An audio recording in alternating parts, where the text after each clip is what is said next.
नमस्कार, आप देख रहे हैं न्यूज 18 का डिजिटल प्लेटफॉर्म और मैं हूं आपके साथ सृष्टि शेखर। अगर आप केंद्र सरकार के कर्मचारी हैं, पेंशन भोगी हैं या आपके परिवार में कोई सरकारी नौकरी करता है तो आज की ये खबर आपके लिए बहुत जरूरी है। केंद्र सरकार ने 8वें वेतन आयोग यानी 8th पे कमीशन को लेकर एक बड़ा कदम उठा लिया है।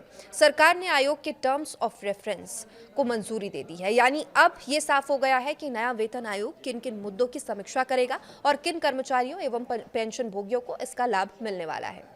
सबसे बड़ी बात यह है कि इस आयोग की सिफारिशों का सीधा असर 1 करोड़ से अधिक लोगों पर पड़ेगा। इनमें लगभग 50 लाख केंद्रीय कर्मचारी और करीब 65 लाख पेंशन भोगी शामिल हैं। तो आइए विस्तार से जानते हैं कि 8वें वेतन आयोग को टीओआर में क्या क्या शामिल किया गया है और सैलरी में क्या बदलाव हो सकते हैं। डीए, एचआरए, पेंशन, एनपीएस और बोनस को लेकर क्या नई बातें सामने आई हैं और आखिर किन कर्मचारियों को इसका फायदा मिलेगा। सबसे पहले बात करते हैं आयोग की संरचना की। सरकार के अनुसार 8वां वेतन आयोग एक अस्थायी निकाय होगा। इसमें एक अध्यक्ष, एक पार्ट टाइम सदस्य और एक सदस्य सचिव शामिल होंगे। आयोग को अपनी अंतिम रिपोर्ट सरकार को सौंपने के लिए 18 महीने का समय दिया गया। हालांकि यदि आवश्यकता महसूस होती है तो आयोग बीच में अंतरिम रिपोर्ट भी प्रस्तुत कर सकता है। अब सबसे महत्वपूर्ण सवाल यह है कि सैलरी में क्या आखिर बदलाव होने वाले हैं। सरकार ने अपने टर्म्स ऑफ रेफरेंस यानी टीओआर में साफ किया है कि कर्मचारियों के मौजूदा पे मैट्रिक्स और वेतन संरचना की पूरी समीक्षा की जाएगी। आयोग ये जांच करेगा कि वर्तमान वेतन व्यवस्था को किस तरह से अधिक तर्कसंगत बनाया जाए ताकि सरकारी सेवाओं में योग्य और प्रतिभाशाली लोगों को आकर्षित किया जा सके। इसका मतलब यह है कि सिर्फ वेतन बढ़ाने पर ही नहीं बल्कि पूरी सैलरी स्ट्रक्चर को आधुनिक जरूरतों के अनुसार तैयार करने पर जोर दिया जाएगा। अब बात करते हैं महंगाई भत्ते यानी डीए और अन्य भत्तों की। 8वें वेतन आयोग ने टीओआर में स्पष्ट रूप से कहा कि महंगाई भत्ता यानी डीए, पेंशनर्स के लिए महंगाई राहत यानी डीआर और हाउस रेंट अलाउंस यानी कि एचआरए सहित विभिन्न भत्तों की समीक्षा की जाएगी।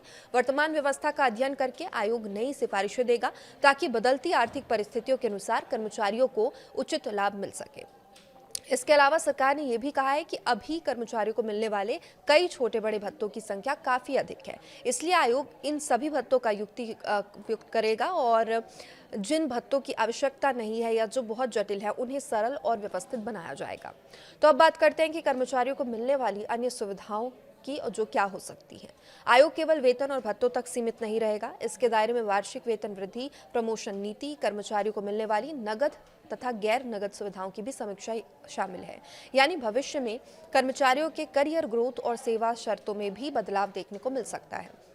अब समझते हैं कि ऐसे मुद्दे पर किस पर इस बार विशेष ध्यान दिया गया है। तो परफॉर्मेंस आधारित वेतन और इंसेंटिव पर ध्यान दिया गया। सरकार चाहती है सरकारी कार्य संस्कृति अधिक प्रभावी, जवाबदेह और परिणाम आधारित बने और यही वजह है कि आयोग को ये जिम्मेदारी दी गई है कि वो ऐसा वेतन ढांचा यानी सैलरी स्ट्रक्चर तैयार करे जिससे कर्मचारियों को बेहतर प्रदर्शन के लिए प्रोत्साहन मिले। इसके अलावा वर्तमान बोनस योजनाओं की समीक्षा की जाएगी। संभावना है कि भविष्य में बोनस को केवल सेवा अवधि के बजाय कर्मचारियों के प्रदर्शन और उत्पादकता से भी जोड़ा जा सकता है। इसके अलावा उत्कृष्ट कार्य करने वाले कर्मचारियों के लिए कई इंसेंटिव स्कीम की भी सिफारिश की जाएगी जिसमें वित्तीय और प्रदर्शन आधारित दोनों प्रकार के मापदंड शामिल हो सकेंगे। अब बात करते हैं पेंशन भोगियों के लिए सबसे महत्वपूर्ण अपडेट की। 8वां वेतन आयोग पेंशन से जुड़े सभी महत्वपूर्ण पहलुओं की भी समीक्षा करेगा। अगर कोई कर्मचारी राष्ट्रीय पेंशन प्रणाली यानी एनपीएस या यूनिफाइड पेंशन प्रणाली यानी कि यूपीएस के अंतर्गत आता है तो उसके लिए डेथ कम रिटायरमेंट ग्रेच्युटी के नियमों की समीक्षा की जाएगी और आवश्यक बदलाव सुझाव जाएंगे। और वही कर्मचारी एनपीएस या यूपीएस के दायरे में अगर नहीं आते तो उनके लिए भी मासिक पेंशन और ग्रेच्युटी की समीक्षा की जाएगी। इतना ही नहीं, आयोग बिना अंशदान वाली पेंशन योजनाओं की वित्तीय लागत का भी आकलन करेगा ताकि सरकार भविष्य की वित्तीय जिम्मेदारियों का सही अनुमान लगा सके। अब सवाल यह है कि आयोग अपनी सिफारिशें किन आधारों पर देगा। सरकार ने टीओआर में साफ कहा है कि आयोग केवल कर्मचारियों के हितों को नहीं देखेगा बल्कि देश की आर्थिक स्थिति को भी ध्यान में रखेगा। सबसे पहले आयोग ये सुनिश्चित करेगा कि नई वेतन व्यवस्था लागू होने से सरकार के वित्तीय संसाधनों पर अत्यधिक बोझ न पड़े। साथ ही ये भी देखा जाएगा कि वेतन और पेंशन में वृद्धि के बाद भी विकास परियोजनाओं और जन कल्याणकारी योजनाओं के लिए पर्याप्त बजट उपलब्ध रहे। और एक और महत्वपूर्ण पहलू यह है कि आयोग राज्य सरकारों पर पड़ने वाले प्रभाव का भी अध्ययन करेगा। आमतौर पर केंद्रीय वेतन आयोग की सिफारिशों के बाद कई राज्य सरकारें भी अपने कर्मचारियों के लिए समान व्यवस्था लागू करती हैं। इसलिए राज्यों की वित्तीय स्थिति का मूल्यांकन भी इस प्रक्रिया का हिस्सा होगा। इसके अलावा आयोग सार्वजनिक क्षेत्र के उपक्रमों यानी कि सीपीएसयूज और निजी क्षेत्रों में मिलने वाले वेतन सुविधाओं और कार्य परिस्थितियों की तुलना भी करेगा, ताकि सरकारी कर्मचारियों के लिए एक संतुलित और प्रतिस्पर्धी वेतन ढांचा तैयार किया जा सके।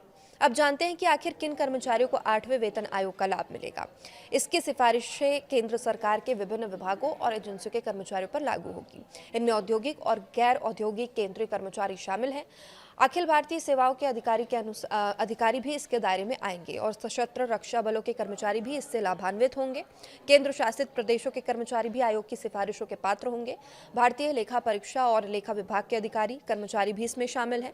संसद के अधिनियमों के तहत स्थापित नियामक निकायों के सदस्य कर्मचारी, हालांकि भारतीय रिजर्व बैंक इससे बाहर रहेगा। इसके अलावा सुप्रीम कोर्ट के अधिकारी कर्मचारी, केंद्र शासित प्रदेशों द्वारा वित्त पोषित हाई कोर्ट के कर्मचारी तथा केंद्र शासित प्रदेशों की अधीनस्थ अदालतों के न्यायिक अधिकारी भी इस आयोग के दायरे में शामिल किए गए।